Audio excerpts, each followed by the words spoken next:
वो है how to maintain weight, and I could say that it is the most easiest and the as well as difficult part. easiest इसलिए है कि जो लोग सीख जाते हैं, है ना, जिनको जिनकी कोचेज उनको सिखा पाते हैं या वो रेडी हैं सीखने के लिए, है ना, उनको पता लग जाता है कि आप सिस्टम कैसे फॉलो करना है, उनके लिए सबसे इजी होता है। और डिफिकल्ट इसलिए है कि जो लोग नहीं सीख पाते हैं, बहुत सारे लोग हैं जो बहुत बार वेट लॉस करते हैं और उसके बाद फिर से गेन कर लेते हैं, तो वो उस लर्निंग प्रोसेस से नहीं गुजर पाते, राइट प्रोसेस से नहीं गुजर पाते, तो उनको ये चैलेंज आएगा ही आएगा। तो उनके लिए ये मोस्ट डिफिकल्ट पार्ट है। तो इसीलिए मैं बोलता हूँ, और ये बेसिकली अगर मैं बता सकता हूँ तो ये I mean I am sharing my experience कि मैंने इसको कैसे सीखा है, और मैं ऑलमोस्ट 2.5 ईयर से इसको मेंटेन कर रहा हूँ। तो और बहुत सारे लोगों को सिखा चुका हूँ, और बहुत सारे मेरे पर्सन 2-2 साल से अपने आइडल वेट थे जी। तो let me share my story first. तो ये निशा है मेरी वाइफ, इनकी वजह से मैं हर्बल न्यूट्रिशन से जुड़ा था आज से तकरीबन 2.5 साल पहले, और ओवरवेट हो चुकी थी अपने, इन्होंने अपना 11 केजी वेट कम किया, और उसके बाद मलाजमा और जो माइग्रेन की प्रॉब्लम थी वो सॉर्ट आउट हुई अच्छा खाने की वजह से। और इनको देख के फिर मुझे लगा नहीं भाई, मुझे भी न्यूट्रिशन को यूज करना चाहिए। मैंने इस न्यूट्रिशन को यूज करके अपना 6 केजी फैट लॉस किया, और सबसे बड़ी बात है मैं और निशा दोनों ही अपने आइडल वेट को 2.5 ईयर से मेंटेन कर रहे हैं। तो आज जो हमारा टॉपिक है वो भी यही है कि how to maintain. As India ma'am said कि बढ़ाना सॉरी घटाना आसान है, बढ़ाना भी आसान है, बट मेंटेन करना मुश्किल है। तो कैसे उस मुश्किल को हम आसान कर सकते हैं, ये आज का टॉपिक मैं आपको बताने वाला हूँ। तो सबसे पहली जो चीज़ है वो है 80% रूल, है ना, कैलोरीज मैनेजमेंट। तो कोई रॉकेट साइंस नहीं है कि इसमें क्या करना है। सबसे पहले आपको अपनी कैलोरीज को मैनेज करना है कि आपकी बॉडी की रिक्वायरमेंट कितनी है और आपको खानी कितनी है, आपका वर्क कैसा है, आप लेबर वर्क करते हो, आप स्मार्ट वर्क करते हो, आप सुपर स्मार्ट वर्क करते हो, कौन सा वर्क करते हो, नेचर, जो भी आपका सिस्टम है, कितनी कैलोरीज की रिक्वायरमेंट है। ऑब्वियसली अगर हम ऑफिस जॉब कर रहे हैं तो हमारी बहुत ज़्यादा कैलोरीज की रिक्वायरमेंट नहीं रह जाती। यस, अगर उसमें न्यूट्रिशन वैल्यू ज़्यादा हो और अगर कैलोरीज कम हो तो बॉडी को फ़र्क नहीं पड़ता। मतलब बॉडी कैसे वेट को कम करती है, क्योंकि उसको खाने में से, फूड में से बॉडी न्यूट्रिशन को निकालती है। अगर हम उसको एक लो कैलोरी में, है ना, अच्छी हेल्दी चीज़ों के थ्रू अगर हम अच्छा न्यूट्रिशन प्रोवाइड कर सकते हैं लो कैलोरीज में, तो आपका वेट ज़िंदगी में नहीं बढ़ेगा। तो सबसे पहले आपको सीखना क्या है, और जो आपके कोचेज़ आपको सिखाने की कोशिश भी करते हैं, वो है कैलोरीज़ मैनेजमेंट। कि बॉडी सपोज़ एक पर्सन को, है ना, जो नॉर्मल पर्सन है उसको 2000 कैलोरीज़ की ज़रूरत है, और अगर आप उसमें 2000 कैलोरीज़ ही खा रहे हो दिन भर में, तो आपका वेट ज़िंदगी में नहीं बढ़ेगा। और आपकी रिक्वायरमेंट है 2000 और आप खा रहे हो 3000 के आस-पास, तो दुनिया की कोई ताकत आपका वेट बढ़ने से नहीं रोक पाएगी। ये एक फैक्ट है। और अगर आपकी रिक्वायरमेंट है 2000 कैलोरीज और आप खा रहे हो 1800 कैलोरीज, तो भी आप थोड़ा सा उनके माइनस में जाओगे, प्लस में कभी नहीं जाओगे। तो एक सिंपल रूल है, यूनिवर्सल रूल है कि आपको करना क्या है, आपको कैलोरीज को मैनेज करना है, कितनी रिक्वायरमेंट है, कितना आपको उसको खाना है। दिस इज द फंडा, दैट्स इट। जो पहला पॉइंट है, आपको कैलोरीज को बहुत अच्छे से मैनेज करना है। सोडियम इनटेक, एक जैसे कि हमें पता है सोडियम क्या चीज़ है, सोडियम नमक क्या करता है। सबसे पहले सोडियम का एक ही काम है हमारी बॉडी में, वो हमारी वाटर को रिटेन करता है, वाटर रिटेंशन करता है। तो अगर हम अपने सोडियम, और मोस्टली आजकल का जो हमारा खाना पीना है उसमें सबसे बड़ी प्रॉब्लम ही है सोडियम। सोडियम का इंटेक हम लोगों की उसमें बहुत ज़्यादा है, और आजकल तो जो बाहर का हम लोग खाते हैं, जंक फूड वगैरह इतना खाते हैं, तो उससे प्रॉब्लम क्या है कि आपके जो सोडियम लेवल बढ़ता है आपकी बॉडी का, और आपकी वाटर रिटेंशन बढ़नी शुरू हो जाती है। तो वाटर रिटेंशन कहाँ नज़र आएगी, आपके नंबर्स में नज़र आएगी। आप फ्लफी से नज़र आओगे तो आप और अनशेप होते जाओगे। तो you have to minimise sodium intake. अब आपने देखा होगा कि जब आप वेट मैनेजमेंट कर रहे हो, हर्बल लाइफ न्यूट्रिशन के थ्रू वेट मैनेजमेंट कर रहे हो, तो 2 टाइम आप शेक पी रहे हो। 2 टाइम शेक का मतलब क्या है कि आपकी बॉडी में 2 टाइम तो नमक ऑलमोस्ट ना के बराबर जा रहा है, जा ही नहीं रहा है। और 1 टाइम आप अपना जो नॉर्मल मील खाते हो उसमें आपकी सब्जी रोटी में जो भी नमक होता है उसके, वो आपकी बॉडी में जा रहा है। तो सिंपल सी बात है कि आपकी बॉडी का अब ऑटोमेटिकली सोडियम इंटेक कम हो रहा है, और आपकी बॉडी वाटर को रिटेन नहीं कर रहा। आपने देखा होगा बहुत से लोग शेयर करते हैं कि मेरा 5 दिन में 3 किलो चला गया, मेरा 6 दिन में 2 किलो चला गया, मेरा 3 दिन में 2 किलो चला गया। वो क्या है? वो वाटर वेट है। जब आप शेक शुरू करते हो, जब आप हेल्दी लाइफ़स्टाइल में आते हो, जब आप वाटर अच्छे से अपने इनटेक करना शुरू करते हो, तो उससे होता है कि आपका जो वाटर वेट है वो चला जाता है। तो आपकी वाटर रिटेंशन खत्म होनी शुरू हो जाती है, तो ये फ़ायदा है लेस वाटर इनटेक करने का। अब होता क्या है जब हम इस हेल्दी रिजीम को छोड़ रहे हैं, हम दोबारा से तीनों टाइम पे सब्ज़ी-रोटी पे आ रहे हैं, तो सब्ज़ी-रोटी क्या कोई भी सब्ज़ी बिना नमक के बनती है? I don't think so. कोई भी सब्ज़ी बिना नमक के नहीं बनेगी।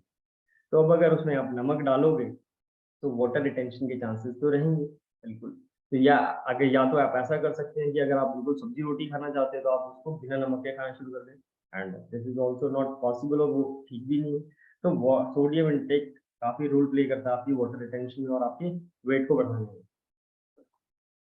फिज़िकल वर्कआउट सो 80% पहले था, 20% की अब बात करते हैं। फिज़िकल वर्कआउट बहुत ज़रूरी है क्योंकि ये सारा गेम क्या है, कितना इनपुट है, कितना आउटपुट है, ठीक है? अब जैसे सपोज़ फॉर एग्ज़ाम्पल एक लेबर है, लेबर बहुत सारा खाना खाते हैं वो लोग, चावल भर-भर के खाते हैं, पूरी परात उन्होंने भरी होती है ना? और बहुत ज़्यादा calories like 3000 calories, 4000 calories, 5000 calories they can have और इवन जो ज़्यादा जो बॉडी बिल्डर्स हैं या जो बहुत ज़्यादा वर्कआउट वाले प्लेयर्स हैं, वो भी बहुत ज़्यादा कैलोरीज़ इनटेक करते हैं।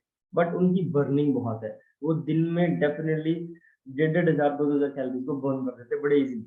तो उनका वेट बढ़ने का मतलब नहीं है। जब उनका आउटपुट ही इतना है, तो आपका वेट नहीं बढ़ेगा। तो आपको ये देखना है कि आपका इनटेक कितना है और आपका आउटपुट कितना है। अगर सपोज़ आप प्लस कर भी रहे हो, प्लस कर भी रहे हो, अगर आप उसको बर्न आउट कर सकते हो, तो कोई टेंशन नहीं है। खाओ, जैसे अभी ऑब्वियसली दिवाली आई थी, इतने त्योहार गए हैं, तो लोगों ने मिठाई खाई। बट कुछ लोग थे, मैंने जैसे कल भी हमारा एक ग्रैंड फिनाले था वेट लॉस चैलेंज का, तो अब मैंने देखा उनके एक्सपीरियंस सुने तो उन्होंने यही बताया कि मिठाई खाई बट बर्न आउट किया। और वो लोग ना ना कि उन्होंने उसको मेंटेन किया बल्कि उन्होंने रिड्यूस किया। तो इट मीन्स कि physical workout has an very important role. तो उससे और क्या फिजिकल वर्कआउट से होता क्या है, आपका मेटाबॉलिक रेट हमेशा बूस्ट रहेगा और जितना आपका मेटाबॉलिक रेट बूस्ट रहेगा, उतना ही आपकी बॉडी कैलोरीज़ को बर्न ज़्यादा करेगी। है ना? तो फिज़िकल और आपका सर्कुलेशन अच्छा रहेगा, आपका मूड बहुत अच्छा रहेगा। अब जैसे हम अपनी जो दिन की शुरुआत करते हैं, वो करते हैं हम फिज़िकल वर्कआउट से। फिज़िकल वर्कआउट करने से होता क्या है, आपकी बॉडी का ब्लड सर्कुलेशन अच्छा होता है और आपके माइंड जो है ना, ब्रेन हैप्पी हार्मोन्स को प्रोड्यूस करता है। अब ये हैप्पी हार्मोन्स क्या करते हैं, आपके स्ट्रेस हार्मोन्स को कंट्रोल करते हैं। स्ट्रेस हार्मोन्स को ऑलमोस्ट खत्म कर देते हैं, आपका मूड अच्छा रहता है। अच्छा स्ट्रेस एक बहुत बड़ी वजह है, जो आपको ओवरईट की तरफ लेके जाती है। बहुत सारे पर्सन्स को आपने सुना होगा कि जब वो लोग स्ट्रेस में होते हैं या जो लोग टेंशन में होते हैं, तो वो खाना शुरू करते हैं बिकॉज़ खाने में उनको प्लेज़र फ़ील होता है, उनको मज़ा आता है। तो अगर आप फिज़िकल वर्कआउट कर रहे हो डेली बेसिस पे तो आपका मूड अच्छा रहेगा, आपके हैप्पी हार्मोन्स अच्छे से प्रोड्यूस होंगे और अच्छे से प्रोड्यूस होंगे तो ये आपको मिनिमाइज़ करेंगे आपके स्ट्रेस हार्मोन्स को और आप ओवर ईटिंग की तरफ या बिंज ईटिंग की तरफ बिल्कुल भी नहीं जाओगे। तो फिज़िकल वर्कआउट बहुत ज़रूरी है और आपकी कैलोरीज़ की इनटेक और आउटपुट को मैनेज करने का सबसे बेस्ट तरीका यही है। अगर आप खा भी लेते हो ज़्यादा और उसको मैनेज करने का तरीका आपको बहुत अच्छे से आ जाएगा, राइट? ओके जी, the next point is protein intake. अब प्रोटीन हमारे अगर मैं बात करूँ इंडियन डाइट की, तो इंडियन डाइट में सबसे जो मेजर पार्ट है वो है कार्बोहाइड्रेट्स।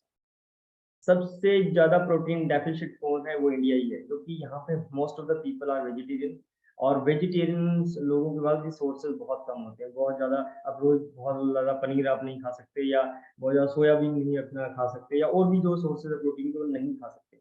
अब जब प्रोटीन के सोर्सेज़ कम होंगे तो डेफ़िनेटली किसके सोर्सेज़ बढ़ रहे हैं? कार्बोहाइड्रेट के सोर्सेज़ भी हमारे ज़्यादा बढ़ते हैं। अब प्रोटीन क्या चीज़ है? प्रोटीन आपके बॉडी की मतलब जो प्रोटीन होता है ना उसका एक थर्मिक इंडेक्स होता है। थर्मिक इंडेक्स क्या करता है? वो आपकी कैलोरीज़ की वो मेटाबॉलिक रेट को बढ़ाता है और आपकी कैलोरीज़ बर्नआउट आप ज़्यादा करते हो। इवन आप स्लीपिंग टाइम में भी अगर आपका प्रोटीन इनटेक अच्छा है तो आप स्लीपिंग टाइम में भी उस थर्मिक इंडेक्स की वज़ह से आप ज़्यादा कैलोरीज़ बर्न कर रहे होते हो। कार्बोहाइड्रेट का जो थर्मिक इंडेक्स है वो 10 टू 15% और फैट्स का तो बहुत ही कम है, वो 1 से 1.5 के बीच में है। तो प्रोटीन इंडेक्स जो प्रोटीन का थर्मिक इंडेक्स है वो 20 टू 30% है जो आपके मेटाबॉलिक रेट को बूस्ट करेगा और आपकी कैलोरीज़ बर्निंग को बढ़ा देगा। इवन आप अगर अच्छे से प्रोटीन इनटेक करते हो तो 80 से 100 कैलोरीज एक्स्ट्रा बर्न कर पाते हैं वो आप पूरे डे में। और सबसे इम्पोर्टेंट जो चीज़ रोल प्ले करता है प्रोटीन, वो आपको सैटिस्फैक्शन की फीलिंग देता है। सैटिस्फैक्शन मतलब वो सैटिस्फैक्शन हार्मोन्स को प्रोड्यूस करता है। ये हार्मोन्स क्या है, जो आपकी क्रेविंग्स को, हंगर को कंट्रोल करते हैं और आपको फुलनेस का फ़ील देते हैं। तो जितना आपकी बॉडी में अच्छे से प्रोटीन का इंटेक होगा, आप वो सैटिस्फैक्शन फ़ील करोगे और आप बार-बार इधर-उधर खाने को नहीं दौड़ोगे और आप अपनी कैलोरीज़ को मैनेज कर सकते हो। तो protein has an important role, जो चाहे वो सैटिस्फैक्शन के लिए हो, चाहे वो थर्मोडेक्स की बात हो, तो आपको एक अच्छे से अपनी बॉडी में। और वैसे भी हमने देखा कि जो लोग हर्बल एंड न्यूट्रिशन के थ्रू अपना जब वज़न कम करते हैं, तो उनका इंच लॉस बहुत अच्छे से हो रहा था, बिकॉज़ उनकी बॉडी अच्छे से प्रोटीन को अब्ज़ॉर्ब करके उसको थिन मसल मास में मतलब वो कन्वर्ट कर रही होती है। एक आप मसल बिल्डिंग की तरफ जा रहे होते हो। अब बहुत सारे लोग हैं आपने देखा वो वेट लॉस कर रहे हैं। वेट लॉस में किया क्या? उन्होंने अपना वाटर बहा दिया, उन्होंने अपना फैट निकाल दिया, बट उसकी जगह आया क्या? कुछ भी नहीं आया, वो चीज़ खाली पड़ी है। अब जब वो दोबारा से वो हेल्दी रूटीन को छोड़ते हैं या वो भागना-दौड़ना छोड़ते हैं या वो डाइटिंग-वाइटिंग छोड़ते हैं, तो जैसे ही उन्होंने खाया, तो वैसे ही वो स्टोरिंग पे चली जाती है बॉडी, क्योंकि और वो फैट एक्युमुलेट होना शुरू हो जाता है, क्योंकि वहाँ पे पहले से कुछ है ही नहीं। अगर वहाँ पे ऑलरेडी वहाँ मसल होगा, तो फैट इतनी जल्दी से नहीं आएगा। उसका प्राइम एग्ज़ाम्पल बॉडी बिल्डर्स हैं या जो लोग डेली बेसिस पे जिम करते हैं। तो जब उनकी मसल बिल्डिंग अच्छे से होती है, तो फैट जल्दी से आ नहीं पाता है और एक्युमुलेशन ऑफ फैट नहीं हो पाता है। तो प्रोटीन आपके मसल बिल्डिंग में और थिन मसल मास को बिल्ड करने में बहुत ज़्यादा हेल्प करता है। तो आपको प्रोटीन इंटेक अपना अच्छे से रख के भी आप अपने हेल्दी वेट को बहुत अच्छे से मेंटेन कर सकते हैं। हेल्दी कार्ब, अब कार्बोहाइड्रेट भी बहुत ज़रूरी हैं प्रोटीन के साथ-साथ, बिकॉज़ ये सोर्स ऑफ एनर्जी है, इंस्टेंट सोर्स ऑफ एनर्जी है। इसके बिना आप इतने अच्छे से अपनी अपने कामों को नहीं कर पाओगे। तो उसके लिए बशर्ते कि आप कोई कार्बोनेटेड ड्रिंक पियो या कोई सोडा या जो शुगरी चीज़ या जो है ना, जो मिलते हैं जैसे, या जंक फूड की तरफ, पिज़्ज़ा, बर्गर की तरफ जाओ, बिकॉज़ वो रिफाइंड कार्ब्स हैं। तो रिफाइंड कार्ब्स में नहीं जाना, आपको जो हेल्दी कार्ब्स है, जो आपको फ्रूट्स में भी मिलते हैं, जो वेजिटेबल्स में मिलते हैं, होल व्हीट ब्रेड में मिलते हैं, ओट्स में मिलते हैं, लेंटिल्स में, ये जो सारे सोर्सेज़ हैं, ये एक हेल्दी कार्ब्स के सोर्सेज़ हैं। अब यहाँ होल व्हीट ब्रेड का मतलब ये मत लगा लेना कि ब्राउन ब्रेड की तरफ की बात, ब्राउन ब्रेड की। यहाँ पे ब्रेड का मतलब रोटी, मतलब वो जो हमारी रोटी है। तो अगर आपकी रोटी में आपका अच्छा फाइबर आपको मिलता है, तो वो, और फाइबर भी मिलता है और साथ में आपको एक अच्छे कार्ब्स, हेल्दी कार्ब्स मिलते हैं, कार्बोहाइड्रेट होता है बिल्कुल रोटी में। तो जो हेल्दी कार्ब्स है आपको एनर्जी भी देंगे और आपकी कैलोरी काउंट को कम रखेंगे। बशर्ते कि आप कोई शुगरी ड्रिंक पियो या कार्बोनेटेड ड्रिंक पियो या कुछ और चीज़ें आप ले रहे हो, तो उससे आप इस चीज़ को मिनिमाइज़ कर सकते हो। ओके जी, फाइबर इंटेक अभी जस्ट अभी पीछे मैं बात ही कर रहा था। Fibre has an very important role, कि फाइबर क्या देता है आपको? फुलनेस देता है। फाइबर आपकी गट हेल्थ को अच्छा रखता है, आपकी एलिमिनेशन प्रोसेस को स्मूथ बनाता है। तो जितना आपका फाइबर इंटेक अच्छा होगा, तो उतना आप फुलनेस फ़ील करोगे, आपका एलिमिनेशन प्रोसेस अच्छा होगा, आपकी गट हेल्थ अच्छी होगी, डाइजेशन अच्छी होगी, और जितना आपका डाइजेशन अच्छा होगा, उतना ही आप अपने हेल्दी वेट मैनेजमेंट प्रोग्राम को चला सकते हैं। क्योंकि डाइजेशन आपका गड़बड़ होते ही आपका जो सारा सिस्टम है, आपका वेट आपने देखा होगा, जब भी आपका स्टमक डिस्टर्ब हो रहा है, तो आपको वेट लॉस भी रुकना शुरू हो जाएगा। वेट लॉस मतलब वो नहीं होगा। इसीलिए आपकी गट हेल्थ का बहुत उसको अच्छा होना ज़रूरी है। और जब फाइबर जो, तो आपका अनसोल्युबल फाइबर होता है ना, वो आपकी एक्सेस शुगर को भी बॉडी से निकाल देता है। और इसीलिए आप बहुत अच्छे से आपने देखा होगा कि बहुत लोग जो अच्छे हाई फाइबर डाइट लेते हैं, तो उनका शुगर लेवल भी और कोलेस्ट्रॉल लेवल भी मैनेज होता है, बिकॉज़ आपकी वो एलिमिनेशन प्रोसेस बहुत अच्छे से होती है और आपकी गट हेल्थ इंप्रूव हो रही होती है। तो फाइबर का बहुत इंपॉर्टेंट रोल है कि आपको कैसे अपने वेट को मैनेज रखना है। हाइड्रेशन, अब आपके कोचेज़ ने आपको क्या रखा है डेली का इतना पानी पीना है, क्यों पानी पीना है? उसकी वजह बताता हूँ, क्योंकि दुनिया में पानी ही एक ऐसी ऐसी चीज़ है जिसमें कैलोरीज़ नहीं है। इवन आपकी एक फ्रेश में भी 4 कैलोरीज़ हैं। तो ये वो कहते हैं लेस कैलोरी लिक्विड है, अदर, जिससे आप क्या, आपको बॉडी को क्या मिलता है? फुलनेस मिलती है। ठीक है? आप अगर जब आपकी बॉडी एक ना हमारा एक ब्रेन का पार्ट होता है हाइपोथैलेमस, तो उसी का काम होता है, जब आपका स्टमक खाली होता है, वो मैसेज मिलता है कि अब पेट खाली है, अब कुछ खाना है, फिर आप खाने-पीने की दौड़ते हो या कुछ, है ना? कई बार अच्छा हमारा जो ब्रेन है वो मिसअंडरस्टूड भी कर जाता है, पेट खाली है और वो उसको अगर आपको प्यास भी लगी है ना, तो आप वो मिसअंडरस्टूड कर जाता है कि वो आप खाने की तरफ चल पड़ते हो। तो बहुत सारे लोग जो बहुत कम वाटर कंज़्यूम करते हैं ना, उनका आपने देखा हमेशा चैलेंज रहेगा, वो अपने वेट को बहुत बढ़ा लेंगे या वो मैनेज नहीं कर पाएँगे, बिकॉज़ उनको पता ही नहीं लगा, वो कन्फ्यूज़ हो जाते हैं, ब्रेन कन्फ्यूज़ हो जाता है कि पानी पीना है या कुछ खाना है। तो अगर आप अच्छे से वाटर इनटेक करते हो तो आपको फुलनेस रहेगी, और जब आपकी वो पूरे प्रोसेस जो है ना वाटर प्रोसेस से नीचे जा रहा है, तो आपके ब्रेन को भी वो मैसेज मिलता है कि यस फुलनेस है और मुझे ऐसा कुछ खाने की जरूरत नहीं है। तो जब भी आपको बोला जाता है कि सिप सिप करके और बाय पार्ट्स में आपको पानी पीते रहना है, और पानी पीने से क्या होता है कि आप अपनी कैलोरीज को बड़े अच्छे से मैनेज कर पाते हो, क्योंकि वहां पे फुलनेस रहेगी तो आप एक्स्ट्रा इधर उधर खाने को नहीं दौड़ोगे, और जो आपको मील प्लान दिया है आपके वेलनेस कोचेज ने, आप उसको बहुत अच्छे से फॉलो करते हो। और सबसे बड़ी बात है, वाटर भी आपके मेटाबॉलिक रेट को बूस्ट करता है, मेटाबॉलिज्म को बूस्ट करता है। तो अगर आपका मेटाबॉलिक रेट बूस्ट हो जाएगा तो आपकी जो बॉडी की कैलोरीज बर्निंग कैपेसिटी बढ़ जाएगी। कैलोरी बर्निंग कैपेसिटी बढ़ेगी तो आप ज्यादा कैलोरीज को बर्न कर पाओगे ड्यूरिंग वर्कआउट की या ड्यूरिंग आपकी डे टू डे की एक्टिविटी है। तो और इसके साथ साथ एक चीज और है आपको एक एक मंत्रा दूं, इस सीजन के लिए बता रहा हूँ। अगर जिन लोगों के गले खराब नहीं होते अगर ठंडा वंडा पानी पी के, आप नॉर्मल वाटर इनटेक करना है जरूर, ज्यादा गर्म या वो जो है ल्यूक वार्म वाटर मत पीना, बिकॉज आपकी बॉडी ने हर चीज को अपने टेम्परेचर पे लेके आती है, जो उसका 90 डिग्री 60 डिग्री फ़ारेनहाइट जो भी उसका टेम्परेचर अंदर का उसको इस पे लेके आती है। अगर आपने ठंडा पानी पिया तो वो उसको मैनेज करने पे लग जाएगी, और मैनेज करने के टाइम भी वो कैलोरीज बर्न।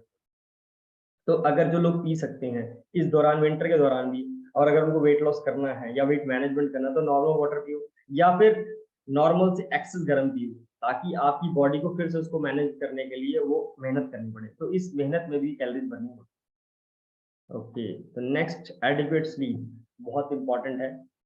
पूरा दिन हमने सब कुछ किया, कैलोरीज को मैनेज किया, वर्कआउट किया, बट यहाँ पे बहुत सारे लोग, तो लोगों को प्रॉब्लम है, मोबाइल से है, टीवी से है, और अपने बहाने बहुत सारे हैं, घर में ये है वो है, बट ये अगर आपने सब कुछ करा और ये नहीं किया तो भी आप मैनेज नहीं कर पाओगे।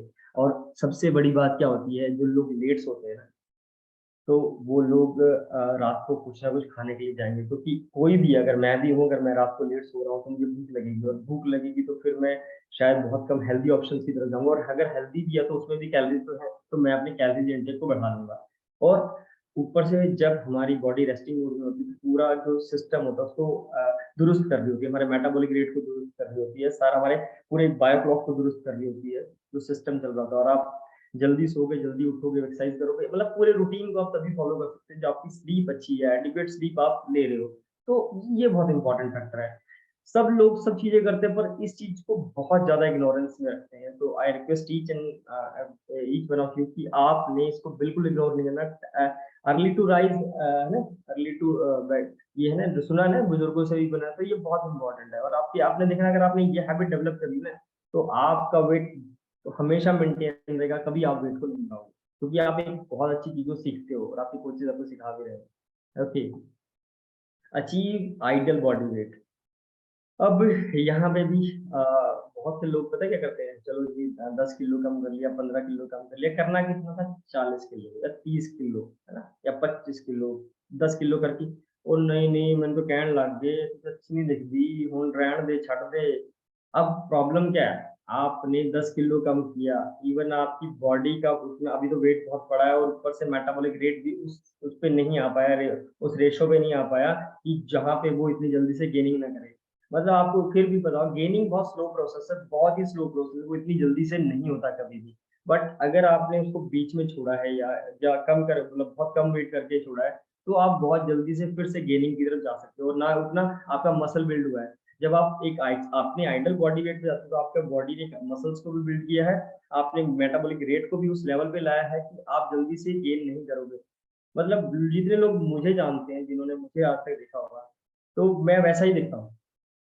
बिकॉज़ मैंने जब से अपना आइडल वेट अचीव किया, मैंने उसी को मेंटेन किया, और मैं सच बताऊँ, मैं बहुत मीठा-वीठा खा लेता हूँ। बट क्यों नहीं बढ़ता, बिकॉज़ मेरा मेटाबॉलिक रेट उस लेवल पे है, उस रेट पे है कि उसको इतनी जल्दी बढ़ाता नहीं। जैसे फॉर एग्ज़ाम्पल बहुत सारे पतले लोग आपने देखे होंगे, वो बहुत-बहुत खाते हैं, तो उनका वेट कभी नहीं बढ़ता, बिकॉज़ उनका मेटाबॉलिक जो रेट है उस लेवल पे है कि वो नहीं बढ़। और बहुत सारे लोग बोलते हैं, मैंने तो हवा भी लग जाती है, तो पानी भी लग जाता है, वो हवा पानी लगती है, वो मेटाबॉलिक रेट आपका उस लेवल पे, उस रेट पे नहीं पहुँचा है कि वो बर्न आपकी जो कैलोरी बर्निंग कैपेसिटी को बढ़ा सके। तो ये बहुत इम्पोर्टेंट पॉइंट है। आपको किसी की नहीं सुननी है, आपको अपने आप की सुननी है, आपको अपने बॉडी वेट को जो आइडल बॉडी वेट है उसको हमेशा अचीव करना ही करना है। इसीलिए बोला जाता है आइडल वेट क्यों बोला जाता है, कि आपके कोचेज़ आपको बताते हैं आइडल बॉडी वेट क्या है, तो वो आपको अचीव करना ही करना है। ओके जी, फॉलो हेल्दी लाइफ़स्टाइल। अब सब कुछ है ना, यहाँ पे गड़बड़ है। मतलब बहुत सारे क्या लोग मेरे पास आते हैं, "ओह! नहीं जी, हर्बल लाइफ तो जब छोड़ेंगे तो जी बढ़ जाएगा जी, कुछ नहीं जी, तो वैसे।" अब सिंपल है, लोग हर्बल लाइफ या कोई हेल्दी रेज़ीम या जिम या कुछ और डाइटिंग या कुछ भी चीज़ें नहीं छोड़ते, वो अपना लाइफ़स्टाइल छोड़ते। आज आप जो चीज़ें फ़ॉलो कर रहे हैं, आपको कुछ चीज़ें बताई गई हैं, आपके कोचेज़ ने बताई हैं, आपको चाय नहीं पीनी, आपको एक्सेस जंक नहीं खाना, आपको पराठे नहीं खाने, है ना? आपको अच्छे से पानी पीना है, आपको डेली वर्कआउट करना है, आपको ज़्यादा टी, कॉफ़ी नहीं लेनी है। तो वो क्या है? वो एक हेल्थी लाइफ़स्टाइल है जो आप फ़ॉलो कर रहे हो, बट करते क्या हो आप लोग? सबसे पहले आपने हर्बल लाइफ़ नहीं छोड़ा, लाइफ़स्टाइल को छोड़ दिया। आन दे चाह, आन दे पराठे, आन दे समोसे, है ना? और चलो जी पार्टियाँ। तो भाई कौन रोक सकता है आपका वज़न? कोई भी दुनिया की कोई ताकत नहीं रोक पाएगी आपका वज़न बढ़ने से। तो आप हर्बल लाइफ न्यूट्रिशन या कोई हेल्दी रिजीम नहीं छोड़ते, आप लाइफ़स्टाइल को छोड़ देते हो। जो आप 5 मील प्लान फ़ॉलो कर रहे हो, वाटर इनटेक एंड आपके कोचेज़ की गाइडेंस सब कुछ आप सबसे पहले वही छोड़ते हो और सबसे पहले तो कोच का हाथ ही तोड़ देते हो, जिसने आपको वहाँ तक पहुँचाना है, जिसने वहाँ तक लेके जाना है। तो अपने लाइफ़स्टाइल को अगर हेल्दी लाइफ़स्टाइल को आप फ़ॉलो करते हैं ना, तो मैं आपको लिख के देता हूँ, आप ज़िंदगी में 1 ग्राम नहीं बढ़ने दोगे। 1 ग्राम बोलते हैं ना, 1 ग्राम नहीं बढ़ने दोगे आप। तो एंड नेक्स्ट इज़ नीड और हॉबी। अब यहाँ पे एक इम्पोर्टेंट बड़ा क्वेश्चन लोग पूछते हैं, मुझसे पूछते हैं, बहुत सारे कोचेज़ से पूछते हैं, "तो कब तक खाना है जी? ज़िंदगी भर थोड़ी खाएँगे।" तो एक तो होती है नीड की ज़रूरत, एक होती है हॉबी, कि न्यूट्रिशन आपकी ज़रूरत है, हॉबी नहीं है। अल्कोहल आपकी हॉबी हो सकती है, स्मोकिंग आपकी हॉबी हो सकती है, जुआ खेलना एक हॉबी हो सकती है या कुछ और ऐसी चीज़ें जो आपकी हॉबी हो सकती है बट वो नीड नहीं है। अल्कोहल के बिना चल जाएगा, स्मोकिंग के बिना भी चल जाएगा, जुआ नहीं खेलेगा कोई पर्सन तो भी चल जाएगा या और कुछ ऐसे जो काम है जिसको मतलब हॉबी की तरह करता है वो जो भी, है ना? वो उसके बिना चल जाएगा। बट न्यूट्रिशन क्या है? नीड है। तो भाई न्यूट्रिशन तो आज भी चाहिए, कल भी चाहिए, 10 साल बाद भी चाहिए। तो अगर मैं वेट मैनेजमेंट की बात करते हैं, वेट मेंटेनेंस की बात करते हैं, तो मुझे अगर 200 के अगर जो जितना न्यूट्रिशन आपको एक मॉर्निंग के ब्रेकफ़ास्ट में चाहिए, अगर आप उसको जितना आपके शेक में है, आप उसको इकट्ठा करने बैठोगे ना, इकट्ठा करने बैठोगे, तो आपका वो जो ब्रेकफ़ास्ट ही 5 टू 600 कैलोरीज़ का बन जाएगा, हैं? और वहाँ पे जो आपको वहाँ पे 200 से और 240 कैलोरीज़ के बीच में रहता है, तो फ़र्क नहीं है कहाँ 600 कैलोरीज़ का ब्रेकफ़ास्ट है, कहाँ आपका 240 कैलोरीज़ का ब्रेकफ़ास्ट है। तो भाई जो चीज़ें नीड आपकी न्यूट्रिशन आपकी नीड है। तो आपको नीड को समझना है। हॉबी आप क्विट कर सकते हो या उसको चेंज कर सकते हो, बट नीड को आप चेंज नहीं कर सकते, वो डेली बेसिस पे रहनी ही रहनी है। ओके? तो ये बहुत इम्पोर्टेंट पॉइंट है। और I am blessed and we all are blessed कि we are the part of herbal nutrition. हमारे पास सारी एक अच्छा न्यूट्रिशन है, चाहे वो हेल्दी वेट मैनेजमेंट के लिए है, वो प्लेयर्स के लिए है या पूरे वेलनेस के लिए है। बिकॉज़ ये प्रिवेंशन है ना? इसको ये नहीं कि ये कोई क्योरिंग है, ये प्रिवेंशन है कि भाई जब घुटना खराब होगा, जब वेट की वज़ह से घुटना खराब होगा या फिर कोई हार्ट में स्टेंट डलेंगे, उससे पहले ही अपने आप को प्रिवेंट करना चाहिए कि वो काम हो ही ना। कि पहले वहाँ पे पैसे भी लगेंगे, घुटना भी नकली होएगा, दर्द भी होगा, प्रॉब्लम भी होगी। तो उससे अच्छा है कि पहले ही इन चीज़ों को करके रखा जाए और जब इतना दिमाग लग चुका है, इतने वर्ल्ड के known renowned scientist, nutrition doctors इतना दिमाग लगा दिया है, मेरा ब्रेकफ़ास्ट उन्होंने 200 टू 240 कैलोरीज़ इवन पानी में तो 90 कैलोरीज़ का जब बना दिया है, तो मुझे क्यों पंगे लेने हैं? मुझे समझ नहीं आता मुझे पंगे लेने क्यों हैं? तो राजकुमार तो ज़िंदगी भर हर्बल लाइफ न्यूट्रिशन खाएगा और अच्छे से खाएगा बिकॉज़ ना उसको वेट बढ़ने देना है, ना उसको अपनी डिजीज़ेज़ की तरफ जाना है, क्योर भी करना है और सॉरी प्रिवेंट भी करना है। तो for me I will till life I will have my herbal nutrition. तो now it's up to you कि आप इसको किस तरीके से सोचते हो, समझते हो और डेफ़िनिटली आपके वेलनेस कोचेज़ आपको इस हिसाब से बड़े अच्छे से गाइड भी करते हैं, बट वही बात है सबसे पहले आप उन्हीं का हाथ छोड़ते हो। तो आपने कभी भी अपने वेलनेस कोचेज़ का हाथ नहीं छोड़ना और अब हम देखते हैं कि किन-किन लोगों ने अपने बड़े शानदार से और कौन-कौन लोग अच्छे से मेंटेन कर रहे हैं विद हेल्प ऑफ अपना न्यूट्रिशन और विद अपने हेल्दी रिजीम, हेल्दी लाइफ़स्टाइल। तो हम देखते हैं कौन-कौन